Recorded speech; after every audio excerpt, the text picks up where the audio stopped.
Bonjour YouTube, j'espère que vous allez bien. On se retrouve pour cette nouvelle vidéo. J'ai trouvé le secret pour que notre vision board de l'année 2025, il se passe...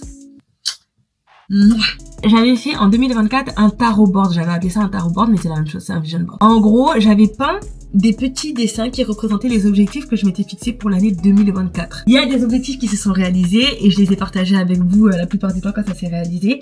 Et il y a d'autres objectifs pour lesquels ça s'est pas passé exactement comme prévu. Grâce à l'année 2024, j'ai découvert le secret pour faire en sorte que notre vision board de l'année 2025, il vision comme never vision before. Laissez-moi vous expliquer. Le vision board, c'est juste un tableau, un fond d'écran, une collecte d'images que tu vas faire, une collecte de citations que tu aimes bien, de mots qui t'inspirent, de photos de rêves que tu aimerais réaliser, d'endroits que tu aimerais visiter, peu importe. Tu vas réunir tout ça et en gros, tu vas essayer de le mettre à un endroit stratégique que tu vas voir tous les jours pour te rappeler que ça, c'est ton rêve, ma belle. Est-ce que vous avez déjà fait un vision board? Et ça m'intéresserait de savoir ça dans les commentaires. Parce que j'adore faire vos commentaires. Et merci quand vous laissez des commentaires, ça me fait trop plaisir. Et surtout, est-ce que vous avez réussi à réaliser tous les trucs de votre vision board? Tous vos rêves et tous vos souhaits. Comme je vous ai dit, il y a certaines choses qui se sont réalisées, certaines autres choses qui se sont pas réalisées. Mais cette année, j'ai vraiment envie de donner un peu plus d'énergie à ça. Parce que j'ai remarqué qu'il y avait certaines choses que quand tu suivais cet ordre-là, il n'y a pas de chance pour que ça se réalise pas. Et si ça se réalise pas, c'est qu'il y a quelque chose de mieux qui t'attend. Et je vais vous expliquer tout ça dans cette vidéo. Pour rentrer dans le vif du sujet, on va parler de notre enfance. C'est la partie psychanalyse un peu. Vous vous souvenez quand on était petit, en tout cas moi je vais vous parler de mon enfance à moi et vous me direz si ça résonne avec vous. Quand j'étais petite, les plus anciens souvenirs que j'avais, j'étais pure. Ça veut pas dire gentil, ça veut pas dire méchant, hein, ça veut dire pur. Moi, j'allais vers les choses qui m'apportaient du bonheur. Je me cassais pas plus la tête que ça. En grandissant, j'ai l'impression que il y a cette essence, cette flamme qu'on a de l'enfance qui a tendance à un moment donné s'amoindrir parce que on va avoir les phrases de notre entourage. Et si on a de la chance, on a un entourage qui est positif et qui peut faire en sorte que justement cette flamme-là, elle ressort. Ou au contraire, on peut avoir un entourage, quand je dis entourage, c'est les parents, les professeurs, beaucoup, très important, les professeurs quand on est petit, les camarades de classe, l'environnement proche, la famille, etc. Cet environnement-là, il peut influer sur notre manière de penser. Il peut influer et créer chez nous des pensées qu'on va garder quand on sera plus grand. Notre entourage, il va nous décrire d'une manière qu'on va intégrer, qu'on va absorber et qui va faire partie prenante de notre personnalité quand on sera plus grand. Ces pensées-là, elles font qu'on a tendance à rêver moins grand que quand on était enfant et innocent et tout frais, tout pas encore perverti par la société. On a tendance à avoir peur de rêver grand, on a tendance à avoir peur d'avoir de l'ambition, on a tendance à avoir peur de demander trop. Alors que quand on était plus jeune, astronaute, mais tout de suite je vais devenir astronaute, c'est rien astronaute, si ça existe. C'est que, pourquoi pas moi. Quand on arrive à l'âge adulte, on passe encore un cap supérieur où en fait, on a le métro boulot dodo, on a la routine qui nous empêche même de penser à ce qui nous rend heureux, à ce qui nous fait vibrer, à ce qui nous plaît. Le vision board, pour moi, quand on va établir, ne serait-ce que le moment où on établit le vision board, c'est un moment qu'on peut se consacrer à nous-mêmes pour penser, mais en fait, merde, qu'est-ce qui me fait kiffer là? Qu'est-ce qui me rend heureux? Qu'est-ce qui me fait vibrer? Si je crève là, j'ai envie d'avoir foutu quoi sur cette terre? Le vision board, c'est ça. Et pour moi, c'est essentiel de consacrer du temps à, en fait, penser qu'est-ce qu'on fout là, sur cette terre qui tourne là, dans l'espace, dans l'univers. Le vision board, il faut le faire en ayant fait d'abord le travail sur soi pour éliminer toutes les pensées limitantes. Parce que si tu viens là, et tu te dis, vas-y, je vais faire un vision board, mais que tu as toujours les peurs de, ah, mais et si mes parents, ils pensent ça?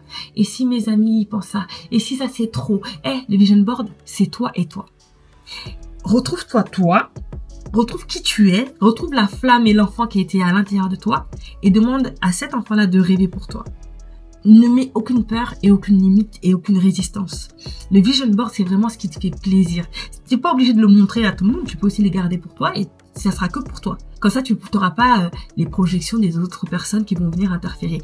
Mais à ce moment-là, quand tu fais ton vision board, il n'y a pas de peur, il n'y a pas de trop, il n'y a pas d'excès. On prend tout. Notre but, c'est d'avoir déconstruit toutes nos pensées limitantes pour que notre vision board, on puisse demander des choses qui soient à la hauteur de notre ambition. Mais maintenant, la partie qui devient un peu compliquée, c'est que même si on brise toutes ces pensées limitantes-là, il faut qu'on trouve ce qui nous fait vibrer. Il faut identifier de manière précise et surtout de manière honnête quelles sont nos valeurs, quels sont nos rêves, quelles sont nos passions. Mais comment on fait ça? Il faut prendre le temps de se découvrir soi-même. il faut expérimenter des choses. Comme quand on était enfant, aller à la rencontre de nouvelles activités et on apprend souvent par contraste. Vous voyez, quand tu fais quelque chose, tu te rends compte que, en fait, ça j'aime pas, ou en fait, ça j'aime. Et en faisant, on s'adapte. La découverte, en se lançant dans des nouvelles activités, c'est le meilleur moyen de savoir qui on est, parce que il y a ce contraste-là. Je pense que si on utilise nos sentiments comme des guides pour identifier nos rêves et ce qu'on désire, c'est le meilleur guide, c'est instinctif, les sentiments. Vous voyez, par exemple, les sentiments, on a tendance à penser que ça peut être positif ou ça peut être négatif. Par exemple, moi, il y a un sentiment avec lequel je lutte beaucoup, c'est que j'ai tendance à parfois être envieuse des gens. Il y a plein de travail à faire dessus sur pourquoi est-ce que parfois j'ai ce sentiment d'envie. Mais ce que je sais aussi, c'est que l'envie, c'est ni positif ni négatif, en tout cas pour moi. L'envie, c'est un sentiment. Quand tu vois quelqu'un qui a quelque chose, tu as un attrait vers cette chose-là, ça peut être tout simplement un guide de la direction dans laquelle tu as envie d'aller. Ce guide-là, c'est à toi de décider si tu veux en faire quelque chose de bien ou quelque chose de mal. Parce que un sentiment d'envie, il y a des gens qui vont voir par exemple que quelqu'un d'autre a quelque chose et ils vont vouloir enlever cette chose-là à l'autre personne parce qu'ils n'ont pas envie de fournir les efforts pour obtenir aussi cette chose-là. Et pour eux, c'est plus facile que l'autre personne soit ne l'ait pas, soit que eux l'aient à la place de l'autre personne sans fournir forcément l'effort là. Ça devient de la jalousie. Et la jalousie, c'est mauvais. Mais l'envie, ça peut être aussi de voir que quelqu'un d'autre a obtenu quelque chose d'autre et de trouver de la motivation dans ce sentiment-là d'envie pour nous-mêmes obtenir ce qu'on veut. Ok? Mais on peut utiliser ça pour tous les sentiments. Ça veut dire que la colère est un guide. La tristesse est un guide. Tout est un guide. On peut utiliser tous nos sentiments pour nous guider. Et il faut prendre nos sentiments comme des alliés et pas comme quelque chose qui va nous rendre la tâche plus difficile, bien au contraire. Donc, on prend le temps de se découvrir. Qu'on utilise nos sentiments comme des guides et qu'on est précis dans ce qu'on demande, parce que pour moi, c'est comme si l'univers, parce que moi je vois ça comme l'univers, on est dans l'univers. Moi, je vois ça comme une entité qui nous accueille et qui répond à nos besoins. Soit très précis quand on lui demande quelque chose, parce que sinon, il peut nous donner... En fait, c'est comme si tu faisais une commande. J'ai vu une vidéo où il y a une meuf qui elle disait, c'est comme si tu commandais un hamburger. Imagine, tu commandes un hamburger et tu dis, oui, je veux un hamburger. Mais ma belle, est-ce que tu veux un hamburger avec du pain brioché? Est-ce que tu veux un hamburger avec du pain, avec des graines de sésame? Est-ce que tu veux de la viande? Est-ce que tu es vegan? Est-ce que tu veux halal? Est-ce que tu veux kasher? Qu'est-ce que tu veux, ma belle? Sois précise. Il faut qu'on soit précis dans ce qu'on demande parce que on finira par obtenir ce qu'on demande. Mais si on n'est pas précis, ma belle, tu veux demander juste le mariage? On va te donner un mari, mais ma belle, peut-être il sera pas bon ton mari. Et précise. L'objectif du vision board, ça va être de visualiser. Et ces objectifs-là, pour qu'ils se réalisent, il faut aussi leur donner du temps. Les inscrire dans un espace spatio-temporel. Se donner des deadlines. Il faut que cet objectif-là, il soit fait pour telle date. Il faut que ça soit extrêmement précis, comme je vous ai dit. Et surtout, si on a un souhait, un désir, mais qu'on n'a pas de deadline, c'est une fantaisie. C'est rien. Il faut qu'il y ait une inscription dans le temps. En fait, la chose qui est la plus précieuse chez l'être humain actuellement, c'est notre attention. Parfois, je me disais, mais comment est-ce que les réseaux sociaux, ils gagnent de l'argent? Simplement, notre attention et le temps qu'on passe derrière nos écrans, il est précieux, mais c'est des milliards. Le fait de mettre notre vision board partout et de pouvoir refocaliser notre attention dans la direction dans laquelle on veut aller, c'est essentiel. Et c'est pour ça que ça s'appelle un vision board. On veut le placarder partout. Si tu as besoin de mettre des post-it partout dans ta salle de bain pour te rappeler que you're that girl et que tu as des objectifs à accomplir, c'est ça que tu dois faire. Et ça sert à ça, le vision board. Toi, tu fais tout ce travail-là pour être une meuf qui est dans le vision board quand tu t'es déconstruit pour enlever tes facteurs, tes pensées limitantes. Pour faire attention à ton environnement, ma belle. Parce que si tu as fait tout ça pour rester avec des cafards, ma belle, peut-être que c'est ton mari, peut-être que c'est ta famille, peut-être que c'est tes amis, peut-être que c'est les gens que tu regardes sur les réseaux sociaux. Vous savez, il y a cette phrase qu'à chaque fois ils disent, on est la somme des 5 personnes qu'on côtoie le plus, et parfois ces personnes-là, parfois on côtoie personne, parfois c'est les réseaux sociaux et les relations parasociales qu'on a avec les gens, ce sont ces personnes-là de qui on parle. Moi, j'adore regarder du divertissement aussi sur les réseaux sociaux, mais quand tu regardes des choses qui vont t'éloigner de tes objectifs, de tes ambitions et de tes rêves, petit à petit, comme on a dit, ton attention, c'est la chose la plus précieuse que le monde ait. Genre, c'est trop précieux pour que tu lui donnes ces précieuses minutes de ton temps à n'importe qui, à n'importe quoi, et surtout à des gens qui vont pas t'encourager. Il y a des personnes que tu peux aimer de tout ton cœur, mais peut-être qu'elles n'ont pas fait le chemin que toi tu es en train de faire pour atteindre leurs objectifs à eux. Et du coup, quand tu vas parler de tes objectifs à toi et de tes ambitions à toi, ça sera trop grand pour eux. Et comme ça sera trop grand pour eux, ils vont projeter des peurs à eux dans tes business. Et si t'as pas encore créé cette armure-là où tu es imperméable à ce que les autres peuvent penser de toi, tes objectifs et de tes rêves, et ben tu peux leur laisser juste l'opportunité de planter cette petite graine qui va finir par pousser et qui va finir par t'éloigner de tes objectifs là. Quitte à se faire influencer, faisons-nous influencer par des gens qui vont nous pousser à avoir ce qu'on veut. Si on sait en plus qu'on est influençable, moi je sais que je suis un peu influençable, même beaucoup peut-être influençable, mais je fais très attention à qui va m'influencer et je reste avec des personnes qui vont être aussi des loulous que moi, voire plus des loulous que moi. J'ai des copines, quand je leur dis mes rêves et mes ambitions, elles me disent ok, comment on va faire, tout, t'as déjà pensé à un plan? C'est ça en fait. Parce que flemme de devoir déjà se motiver soi, ça prend du temps. Ça prend du temps, ok? Si en plus, les gens, tu dois batailler pour essayer de convaincre que non, ce que tu... Non, on a la flemme. Basta. Là, on est à l'étape où on a identifié nos souhaits, nos désirs, tout ce qu'on veut obtenir grâce à notre vision board. On a vision boardé partout. Ça veut dire que on voit notre vision board partout, on sait ce qu'on veut faire, on sait nos objectifs, on y accorde toute notre intention et notre attention. On a un environnement qui est sain et qui va nous permettre de pouvoir nous développer dans des bonnes conditions. Mais vous savez quoi? Malgré tout ça, il faut qu'on reste flexible. Et ça, c'est la partie qui est pour moi une des plus importantes. C'est, vous savez, dans la première vidéo, je vous ai dit que si on n'a pas ce qu'on veut, c'est qu'on mérite peut-être mieux.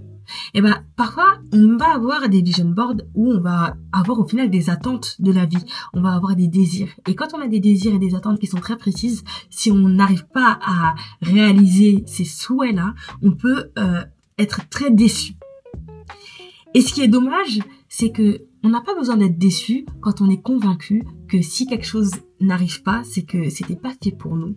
Et que même si on était dans l'état le plus vaillant, le plus fort, si on était au summum de ce qu'on peut être, si c'est pas pour nous, on l'aura pas. Ok? Et il y a des choses où, bah, quand c'est pour nous, même si on est au ras des pâquerettes, même si on est au fond du seau, même si on voulait même pas, même si on ne voyait même pas et qu'on croyait pas en nous, quand c'est pour nous, c'est pour nous. Quand on croit en ça et quand on croit en soi, on peut être flexible, vous voyez? On va s'adapter et on va savoir que, de toute façon, l'univers, il faut être convaincu que tout ce qui se passe, c'est toujours pour notre mieux. Pourquoi il faut avoir cette flexibilité d'esprit? Parce qu'en fait, notre cerveau, il crée notre réalité. Pourquoi est-ce qu'on va croire à des choses qui ne nous avantagent pas? Parce que si tu crois pas en tout ce que je viens de dire, je vais pas m'amuser à te convaincre d'y croire. Mais c'est pas dans ton avantage de croire que ce que j'ai dit est faux. Et surtout, si tu crois que c'est faux, alors ce sera faux. Pour toi. Mais si moi je crois que c'est vrai, eh bien je vais transformer chacune des expériences négatives, entre guillemets, en quelque chose qui va être extrêmement positif. Je vais vous donner un exemple concret. Je suis partie en école de médecine et que j'ai raté lamentablement l'école de médecine en France. J'ai été au Portugal. Au Portugal, j'ai rencontré des personnes où j'ai développé des amitiés avec des personnes avec qui j'aurais peut-être jamais eu l'opportunité de développer des amitiés. J'ai rencontré des gens que j'aurais jamais eu l'opportunité de rencontrer si j'avais pas pété ma tête en France et que j'étais pas partie au Portugal. J'aurais jamais appris à parler le portugais. Et aujourd'hui, je travaille avec des marques portugaises. J'aurais pas connu ces marques-là. On sait pas, avec des si on refait le monde, mais le chemin par lequel je suis passée et les échecs que j'ai transformés en une histoire qui m'avantage, bah, elle fait qu'aujourd'hui, bah, j'ai rencontré des gens, j'ai développé des amitiés, j'ai orienté un avenir professionnel auquel je n'aurais jamais pensé. Je me suis lancée dans des voies auxquelles je n'aurais jamais pensé, tout simplement. Parce qu'au final, j'avais eu cet échec-là. On transforme toujours un échec en une leçon. Il n'y a jamais vraiment d'échec. Donc, à chaque fois que quelque chose ne se passe pas comme prévu, c'est qu'on doit apprendre une leçon ou qu'il y a quelque chose de mieux qui nous attend ou même que ça nous protège de quelque chose. On va essayer d'entraîner notre esprit à cultiver une pensée qui soutient ce qu'on veut voir arriver dans notre vie parce qu'on est convaincu. Toi et moi, on est convaincus que c'est notre pensée qui crée notre réalité. Normalement, si on a suivi toutes ces étapes-là, on a créé un environnement qui est cohérent, qui est précis, qui est honnête face aux rêves qu'on veut avoir. Et tout ça, ça va s'inscrire dans un environnement qui va être suffisamment sain pour qu'on ait la possibilité d'avoir tout ce que l'on veut et qui est suffisamment flexible pour qu'on ait la possibilité d'avoir tout ce que l'on mérite. Et écoutez ça. C'est des dingueries, ça. Maintenant, même si moi je sens que je suis motivée, même moi je me suis motivée, concrètement qu'est-ce qui se passe ma belle? Parce que là tu nous as expliqué un truc là, mais concrètement dans ma vie, là tout de suite, comment on va intégrer ça dans ma vie? Eh ben c'est très simple, tu vois tes objectifs, tous tes rêves et tes ambitions, tu les prends, tu les fracasses contre le mur, tu les fracasses comme ça, et tu les transformes en objectifs tellement petits, tellement toute petite tâche. Imaginons que ça soit une nourriture, c'est trop grand pour ma bouche. Je vais le couper en tout petits morceaux et je vais manger bout par bout, petit bout par petit bout. On va rendre ça digeste. Ces petits morceaux, donc ces tout petits objectifs, on va les inscrire dans un espace spatio-temporel. On va leur donner des deadlines. Et j'avais fait exactement ça avec mon objectif de l'année dernière qui était le permis.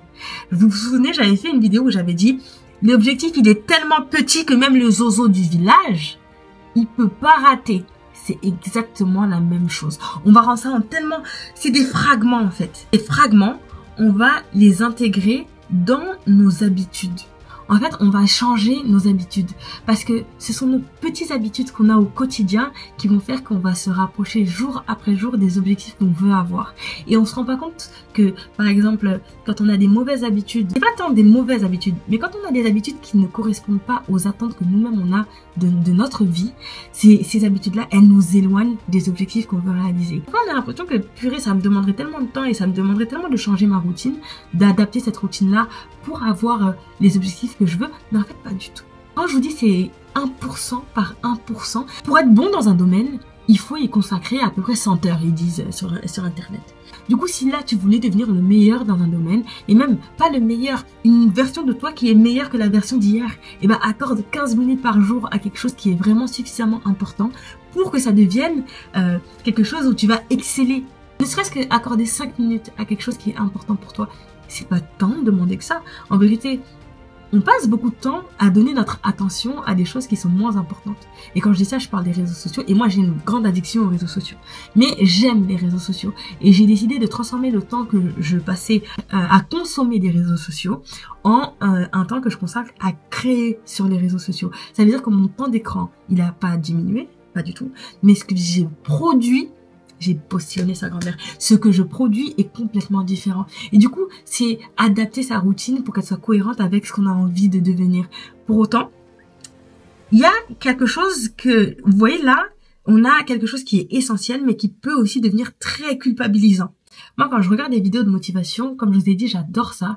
Il y a parfois des gens qui vont être un peu, ils vont te secouer. Ok, ils vont te dire ouais, mais en fait t'as une routine dégueulasse, c'est pour ça que ta vie c'est de la merde. Okay, calmons-nous. On n'est pas là pour souffrir. On va avoir de la gratitude pour toutes les versions de nous. On va avoir de la gratitude pour la version d'hier qui a fait qu'aujourd'hui on est ce qu'on est. Et on va avoir de la gratitude pour la version d'aujourd'hui qui fera ce qu'on deviendra demain. Vous voyez le stress qu'on a eu, le stress qu'on ressent. Il y a un moment où, quand tu es stressé, ça témoigne parfois juste du fait qu'il y a des actions que tu pourrais faire tout de suite, immédiatement, que tu ne fais pas. Et le fait de pas faire ces actions-là qui pourraient changer un tantinet ton quotidien, ça te procure du stress. Et en fait, il faut le vivre pour comprendre la leçon, pour évoluer. Donc, il faut pas en vouloir à la version de toi qui n'est pas capable de faire les actions maintenant. C'est peut-être par là que tu dois passer pour savoir que il faut passer à l'action et que c'est ça qui va diminuer ton stress. Moi, la meilleure manière d'apprendre, c'est d'être toi-même cet exemple à ne pas suivre. Là, je suis en train de faire des vidéos YouTube où je suis en train d'essayer de motiver les gens. J'ai été la personne qui passait des journées à dormir pour fuir une réalité et qui était très ambitieuse mais qui passait jamais à l'action et qui préférait vivre dans le passé et dans le futur que de vivre dans le présent. Et les discours culpabilisants, ils peuvent être utiles pour certains, mais c'est pas utile pour tout le monde. Donc, on a de la gratitude pour ce qu'on a été, on a de la gratitude pour ce qu'on est, on a de la gratitude pour tout ce qu'on va devenir. J'ai l'impression qu'on oublie que si on n'est pas heureux maintenant, avec tout ce qu'on a là maintenant, on va jamais trouver de joie plus tard. C'est pas si c'est parce que tu auras de l'argent plus tard que tu seras heureux. Si t'es pas capable de voir du bonheur maintenant, t'auras pas de bonheur plus tard. Moi, ce que j'ai envie qu'on vive ensemble sur ma chaîne, c'est un discours qui soit pas culpabilisant du tout. J'ai envie qu'on prenne nos responsabilités. mais qu'on soit conscient que le pouvoir qu'on a donné au monde extérieur en étant par exemple un peu plus flemmard, en laissant notre énergie, notre attention à des choses qui ne méritaient pas forcément notre attention, bah ce pouvoir-là, autant on l'a donné et autant on peut le récupérer en prenant cette intention, cette attention et en la remettant sur nous, en se recentrant sur nous. En fait, j'ai pas envie qu'on passe par l'étape qui ne sert absolument à rien, de se dire mais putain, mais ma routine vraiment elle ne me permet pas d'avoir ce que je veux dans la vie, je fais de la merde, etc. Parce que c'est pas essentiel. Même si mon vision board il se réalisait avec tout ce que je désire, si la mentalité elle était de me faire du mal en me parlant mal, en me disant que je fais pas assez, que je fais pas assez bien, en me comparant avec les autres, et ben j'ai l'impression que je passerais à côté de tout ce qui était vraiment important. C'est que le plus important c'est pas l'arrivée, le plus important c'est le chemin. Le plus important c'est comment on va faire les choses. C'est pas la chose, ok? Le plus important c'est qui on est et qui on devient pendant qu'on crée nos rêves et nos ambitions. J'ai envie de me dire qu'on peut obtenir tout ce qu'on désire et en plus devenir une meilleure personne sur le chemin. J'ai envie de me dire qu'on peut avoir de la gratitude pour ce qu'on a maintenant et du respect pour les versions de nous qui existaient avant, avec tous les défauts et toutes les qualités qu'elles ont, et accepter que c'est parce qu'on a été ce qu'on a été qu'on deviendra ce qu'on veut devenir, et que peut-être qu'on part pas du départ avec toutes les meilleures dispositions, mais que on va être capable sur le chemin de se transformer, d'apprendre de nos leçons, de transformer des échecs en des leçons comme je vous disais, et de devenir des versions de nous-mêmes qui sont incroyables. Il y a une anecdote un peu drôle que j'ai envie, enfin drôle, ça dépend, c'est même pas drôle. Moi je suis une compétitrice. Et j'ai tendance à mes défauts, à me mettre en compétition avec des gens qui ne sont pas au courant que je suis en compétition avec eux. Notamment les gens dans la rue avec qui je marche sur le trottoir. Il y avait à côté de moi un homme qui avait des longues jambes, extrêmement longues jambes. Et il m'a dépassée. Et j'ai horreur qu'on me dépasse dans la rue. C'est un grand défaut, mais je l'accepte et mon cœur reste ouvert. Maintenant, ce gars, il avançait et je me suis mis comme mission de le dépasser absolument. Et j'ai vu qu'on allait dans la même direction, c'est-à-dire la bouche de métro de la ligne 13. Quand j'ai vu que mes facultés physiques ne me permettraient pas de marcher à la même cadence que ce monsieur, je me suis dit que, bon, qu'est-ce que je peux faire pour pas marcher plus vite, mais pour arriver avant lui à la ligne 13. Et ce que je me suis dit, c'est que je me suis focalisée sur l'objectif, c'est-à-dire l'entrée de la bouche de métro, et j'ai choisi des trajectoires qui m'ont permis d'arriver avant ce monsieur. Et de loin, il a raté le métro. Tout ça pour dire, bon, il faut pas se comparer avec les gens, mais si, imaginons que ce monsieur-là, il représente les personnes qui partent avec dans la vie des avantages que nous, on n'a pas forcément. Bah, on voit dans cet exemple-là que quand on est concentré sur l'objectif et quand on a un vecteur qui a une direction, qui a un sens, et je crois qu'il y a 3 choses dans un vecteur, mais les mathématiques du collège, ça date d'il y a longtemps. Mais bref, vous voyez, quand on a un objectif, un sens, une direction, et qu'on est concentré sur ça, bah même si quelqu'un il avait des prédispositions, on peut arriver avant cette personne-là. On n'est pas obligé de se presser sur le chemin. On n'est pas obligé d'arriver essoufflé et au bout de sa life. On peut kiffer notre chemin, écouter notre meilleure musique sur le chemin et quand même arriver à obtenir exactement ce qu'on veut.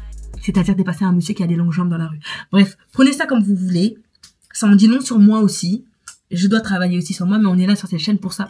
Quelque chose qui n'était pas dans mon vision board de l'année 2024, mais qui va faire intégralement partie de mon vision board de l'année 2025, c'est les cheveux. Si vous connaissez un peu mon histoire capillaire, vous savez que je suis passée par des étapes assez catastrophiques que je ne souhaite même pas à mon pire ennemi.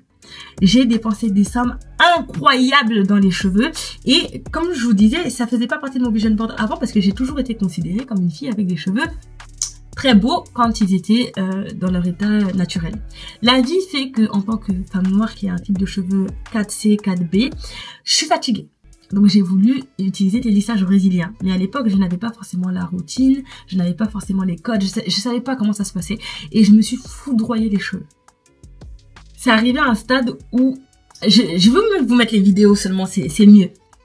J'ai voulu quand même donner une chance au lissage brésilien parce que j'ai vu des résultats que je trouvais incroyables sur certaines filles et je me suis dit que pourquoi moi j'aurais pas ces résultats-là? Petit à petit, j'ai commencé à intégrer la routine que ces filles-là faisaient sur moi et mes cheveux s'améliorent de plus en plus. J'ai partagé cette histoire-là avec vous et j'ai réussi à obtenir un partenariat avec la marque que j'aimais tant au Brésil, qui est la marque Goldspell, et le produit de lissage brésilien qui est le produit Fisioterapia. Ça m'a donné une opportunité d'avoir un partenariat que j'aurais jamais espéré avoir avec une marque que j'apprécie énormément.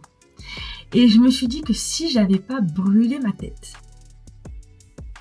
j'aurais jamais pensé à faire des vidéos où je partageais mon expérience et j'aurais jamais mis au défi cette marque-là de reconstruire mes cheveux en utilisant majoritairement leurs produits, même si j'utilise aussi d'autres produits. Avoir un partenariat où aujourd'hui la marque, elle me propose même peut-être de pousser un peu le truc. Et c'est quelque chose que je partagerai avec vous, vous inquiétez pas. Et j'ai réussi à transformer un des échecs que j'ai rencontrés sur mon chemin en une opportunité. Alors, je finirai cette vidéo en disant que peu importe dans quoi on va se lancer, peu importe ce qu'on va faire, l'échec n'existe pas. Il y a toujours des leçons. Le plus important, ça va être comment on va se raconter l'histoire. Et dans tous les cas, on se racontera toujours l'histoire pour que ça finisse extrêmement positivement. Peu importe ce qui se passera. C'est comme ça. Je sais même pas si c'était une bonne conclusion. En tout cas, ça sera ma conclusion. Hein. Parce que là, ça fait une tonne de temps que je parle. Fuck man. Fuck man. We're tired. See you in the next one. Est-ce que vous trouvez pas que je commence à être un peu plus à l'aise? Parce que là, vraiment, YouTube, j'ai envie que ça devienne mon terre-terre. J'ai envie que ça devienne... On rigole, on parle, on truc. Je veux qu'on pleure même.